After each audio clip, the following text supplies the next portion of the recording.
Друзья, мини-ПК AUMAX N, ну, знаете, AUMAX Max N, ну, такое, знаете, масло масляное, но на Intel N150 с 2 гигабитными портами, с неплохой конфигурацией памяти и очень-очень низкой ценой. А вот насколько низкой, давайте сейчас будем обозревать в этом обзоре. На канале Технозон, поехали.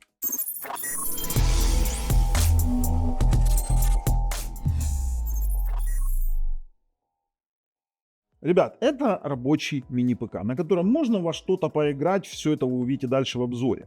Но то, что вот эта первая ласточка на N150, конечно, интересно. Интересно еще и то, что здесь хорошо сделано охлаждение, здесь прям сверху кулерок, видно, вы это на распаковочке увидите. И очень интересно, что я не заметил разницы с N100. Ну уж напишите мне, в чем разница. А я вам покажу то, что я увидел дальше в обзоре, и уже там будем как-то по этому судить. То, что он получился неплох, то, что он работает отлично, это факт. Хорошее качество сборки, неплохие материалы. Но давайте вот сейчас перейдем на страничку продавца. Перед этим подпишитесь, нажмите колокольчик. Ссылки в описании под видео на проверенного продавца, конечно же. И смотрим. 160 баксов. Вилка на EU есть. У нас N116 на 512. Теперь это Intel Twin Lake N150 4C4T, но смотрите, Max Turbo 3.6 я не увидел. Я везде вижу маркировку N150, когда лазишь куда-то в BIOS N150, нет нигде вот этих 3.6 ГГц и нет Twin Lake. Тот же самый CPU-Z видит все тот же Alder Lake, та же самая Intel графика до 1000 МГц и тот же самый DDR4 однослотовый, одноканальный. Два порта 1000 мегабитных, а давайте что они тут еще нам пишут, все остальное мы увидим. У нас встроенный блок питания, это очень хорошо, неплохо сделанное охлаждение. И поехали дальше, ну, офисный вариант исполнения видим, тут они какие-то бенчмарки прикладывают, и по температурам. По температурам подтверждаю, действительно он не греется. Вот эти вот температуры, которые они замеры приводят, мы тоже покажем в PC-марке, в процессе тестирования мы следили за температурами. И очень-очень тихий, я его даже не слышу, это не 33 дБ, это так и есть. Слушайте, термопакет, 4 ядра, 4 потока, больше они ничего такого нам не показывают интересного, кроме того, что внутри. Сейчас полезем, посмотрим. Кроме того, что внутри можно поставить один M2 SATA, либо NVMe. То, что стоит у нас сначала, это SATA 600, а можно вместо него влупить NVMe PCI на PCI Express 3. И один канал памяти Bluetooth 5.0, 5 ГГц Wi-Fi. Ну вот структура показана с охлаждением.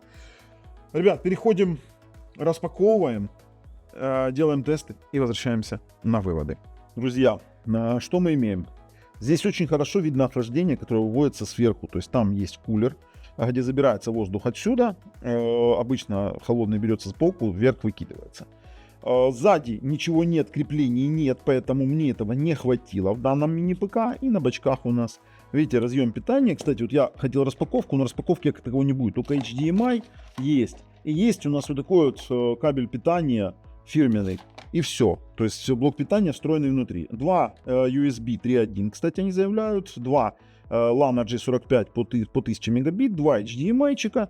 И есть у нас, пожалуйста, 3.5 для гарнитуры, USB 2.0, USB 3.0. Кнопка включения и индикация. Больше ничего нет. Давайте посмотрим, что у нас внутри. Так, это вскрыли. А теперь как бы вскрыть тоже. Вопрос такой. О, все, есть.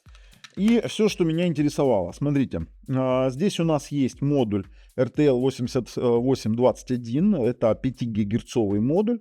Это NVMe сюда можно ставить. Но здесь SATA стоит диск на текущий момент, но можно влупить NVMe-шечку. Сюда можно тоже M2 PCI Express 3.0 X1, кстати. Тоже, я вам скажу, такой вариант обрезанный PCI Express. Память у нас, по сути, LKY, DDR4. Ну, что вы хотели? Бюджет. При этом она работает. Память честная. Так, хочу посмотреть на диск, что там внутри напишет нам. Кстати, у нас тут, здесь тоже у нас никаких опознавательных знаков, но контроллер у нас Maxio. Ребят, все можно улучшить, все можно сделать, доставить. Сюда можно поставить NVMe диск, например, там терабайтничек, либо, ну, 2 я не знаю, поддерживает он или нет. Вообще, по идее, должен поддерживать 2 терабайта NVMe диск. И будет намного быстрее и система работать, и грузиться все. Было бы неплохо, если бы здесь был DDR5. В остальном все, больше нам здесь смотреть нечего. Переходим и тестируем. Слушайте, ну смотрите, в чем фишка. Я-то уже сравниваю эти процессоры. Intel N, Intel N это у нас семейство, CPU группа это процессоры 50, 100, 200, и здесь N150, 250, и у нас поколение 14 это N150 и 13 это N100. А теперь смотрите, Alder Lake N, а тут Twin Lake. Но CPU Z показывает, он пока не знает, это Alder Lake показывает, и показывает, что здесь 6 Вт TDP, хотя изначально он должен быть 10 Вт для Intel N150. Спецификацию он видит, хорошо. Кэш третьего уровня 6 мегабайт он тоже видит, но при этом показывает, что 3,6 у нас гигагерц. И опять же пишут, у нас здесь 4 ядра, 4 потока, все, и вообще все идентично, смотрите. GPU frequency по графике вообще одинаково. То есть это полностью абсолютно одинаково. Давайте искать у нас расхождение по декодированию кодеков. Все тоже абсолютно идентично. По PCI-экспрессу так, есть у нас одноканал, но здесь у нас дополнительно поддержка LPDDR 4800, то есть в отличие от Intel N100, там была DDR5 4800, DDR4 3200, здесь дополнили LPDDR 4800. Не знаю, насколько не поддерживает N100, и 16 гигабайт, такая себе информация, вообще 32 максимально в него можно влупить. И здесь вот смотрите, 6 Вт у N100, и 10 Вт на N150. Все остальное, да, и вот здесь вот интересно пишут, они пишут, что N150 это 7 нанометров. А все остальное, все технологии поддерживается ISA Extension, сокет у нас такой же самый, и виртуализация, абсолютно все одинаковое. Вот все одинаковое. И хотя пишут Multiscore Performance, разница в 6%, ну уж простите. При этом это не верифицированный результат. Поэтому я это закрываю, мне это не интересно. Мы сейчас с вами посмотрим еще GPU. GPU здесь пока неизвестен, опять же для GPU Z, но это уже такое дело. Рассчитывать на какой-то мега-гейминг тут не стоит. По SSD-шнику здесь стоит 512 гигабайт SSD в данном компьютере. У нас, давайте так, SATA 600, и сразу можем проверить его скорости. Обновлять нет смысла. Греться это точно не будет. Давайте я пообновляю. Она даже не шелохнется, потому что это нагревы выше 60 есть на NVMe. На такого рода компьютерах и на SATA обычно это даже охлаждения дополнительного не требует. И мы видим, кстати, уже сразу максимальный результат 546 мегабайт в секунду. Это для SATA максимальный результат. Конец теста. Мы видим, что это действительно максимальные показатели для SATA 600 SSD. С этим вопросов нет. И, в принципе, в таких тестах мы уже как бы все. По бенчмарку данных вещей я признаю единственный, но сейчас он уже остановится, последний круг, 81, 555 это максимальное, на 520 максимальное, что может получить SATA 600. По поводу тестов, именно производительность, я признаю всего пару тестов, это у нас Checkmate и PhotoWorks. PhotoWorks показывают реальные, и PCMark 10. К PCMark сейчас вернемся, давайте чекнем его в PhotoWorks и увидим реальную картину с учетом того, что здесь взаимодействие и памяти, и компонентов, потому что он берет 10 огромных изображений, загружает в оперативную память, потом начинает их из оперативной памяти рендерить на различные эффекты с помощью там процессора, грубо говоря. Если есть сопроцессор, то еще сам процессор привлекается, потому что мы уже сравнивали в Intel Core Ultra процессах, там все это, даже разница видна. С учетом его цены, я вам скажу, он работает по ощущениям лучше, чем N100. То, что он в PhotoWorks показывает себя лучше, чем 6X Core i7 6-ядерный 990, да, и не дотягивает чуть до 4-ядерного Core i7 4770, ну или выше, чем 8-ядерный FX 8350. Это нормальный процесс, я вам скажу. Для домашней, для какой-то офисной производительности абсолютно. Давайте чистую математику чекнем. Была бы DDR5, он был бы вообще топовый. Я вам серьезно говорю, он бы так разгонялся бы. Ну, короче, это уровень 6X Core i7 990, Intel Atom 16-ядерный C3958, 6 ядер Core i7 3960. Ничего нового я здесь не увидел. То есть это абсолютно уровень производительности N100. Вот что бы там ни говорили, это производительность N100. И самое интересное, они так и пишут Intel Alder Lake. Блин, я не понимаю. Intel Graphics 2-гиговый. И что у нас здесь? Мне интересно, сетевая карта. Wireless LAN PCI NIC и гигабитные 2 сетевых адаптера. 8821CE Realtek не самый быстрый, но для бюджетных компов вполне пойдет. По PC-марку, для чего он может подходить? На общий тест не смотрим, потому что я здесь включил еще тест гейминга, который здесь, само собой, у нас будет где-то в каком-то непонятном месте, но по работе с приложением, старт приложения, закрытие, открытие, взаимодействие, достаточно хороший результат, высокий, 5529, то есть, ну, все предложения, то есть мы видим, да, там все у нас открывается, все у нас запускается, вот, пожалуйста, все открылось, поэтому по поводу приложений тут вообще вопросов нет. По поводу видеоконференц-связи, высокий, хороший балл, если вы подключите сюда, допустим, какую-то камеру, то будет хорошо, но вот по поводу Face Detect группового, то тут всего лишь 5 FPS, но, извините меня, групповой Face Detect вы не делаете на этом компе, это больше подходит для Intel Core Ultra процессоров, где с помощью искусственного интеллекта он мылит все, что за лицами, ну как-то так, то есть это несправедливо для этого компьютера применять этот тест. В основном всем он 30 FPS спокойно тянет.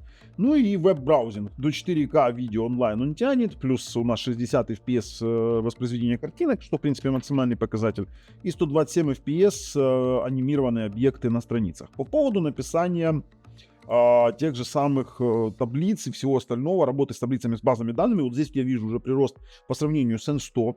N100, вот это вот видите строка Recalculate Monte Carlo, это работа с базами данных, она на N100 занимает 200 секунд. Здесь она занимает 147 секунд, это в принципе приличный показатель, но только лишь в одном тесте. Во всем остальном он также спокойно работает, калькулирует те же самые странички, те же самые формулы, и работать с документами вы здесь можете без ограничений. По редактированию фото спокойно редактируем, не вопрос. GIMP, PaintNet, даже возможно Photoshop. По рендерингу отстой, сразу говорю, по видео редактированию отстой, не рекомендуем. Ну, по играм мы уже не будем тут смотреть, потому что это не те игры, это он тестирует для современных игр, поэтому этот тест несправедлив для них. То, что у нас здесь в самих устройствах, тоже, в принципе, на это уже обращать не стоит внимания. Итак, даже полноценные танки пойдут. Минимальные настройки, сразу говорю, 87-90 FPS, а в принципе можно играть. Давайте посмотрим. Так. Куда пойдем? Сюда пойдем, наверное. Сюда пойдем, сольемся быстро. Я играю в танки Blitz, там все проще. Здесь это... Но при этом реально прикольно работает. Слушайте, N100 это один из самых недооцененных процессоров современности. В том плане, что он не такой требовательный к ресурсу, ну, вернее, не такой требовательный к питанию, не такой там супермощный, но при этом поддерживает современный набор функций. Куда ты там пошел так быстро, а? Ух ты, полетел, светлячок подсвечивать. Не хочет вылазить. Знает, что ему будет, короче, ну, пока там разбирайтесь сами. Мы поехали сюда. Короче, не такой мощный, не такой прям там капец какой производительный, но он имеет право на жизнь. И N100, и N150. При этом в формате мини-ПК, если, допустим, на работу кому-то гребануть или для трейдинга на два провайдера, или же, знаете, что я открою секрет, знаете, что делают на таких мини-ПКшках? Вообще отлично отстал. Короче, на таких мини-ПКшках делают фаерволы. Делают программные модемы. Так, я, конечно, игрок нифига себе. Давайте куда-нибудь хотя бы попадем. Держи. Ох, он отловил 452 в башню. Вот это было, конечно, эпично. Давай еще. Все уже? Да, приехал. Ну, я тоже, в принципе, приехал. Можете спокойно поиграть, например, в Diablo 3. Можете поиграть в StarCraft 2. Можете поиграть в Hearthstone. Например, в тот же самый Half-Life 2 тоже можно поиграть. Я не скажу, что здесь вы будете играть в Stalker. Вот поверьте, в Stalker вы тут точно не поиграете.